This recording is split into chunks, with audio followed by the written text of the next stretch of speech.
In Moi Stadium in Embu County. This is his second. It's themed around agriculture and food security, and that is what has formed base to some extent of our discussion here in studio and try to understand where we've come from as a country as far as matters of agriculture and food security is concerned.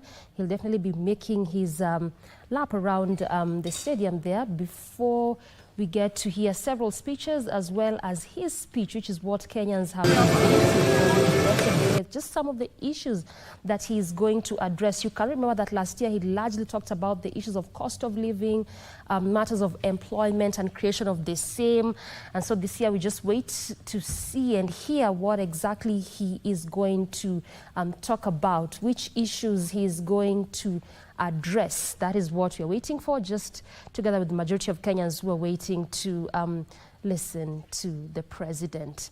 But back here in studio, as we try to finish up on our conversation, Sam, you're just giving us some of those, should I say, solutions in terms of what we can do as a country, right? Yes. So there's much that you can do as a farmer alone. Yes. But if farmers are put together into cooperatives, whereby if I fail today as an individual, the cooperative will not fail. Okay. Because the cooperative can go ahead to finance my farming activities. Thank you. Yes. And therefore, as you see today, let us discourage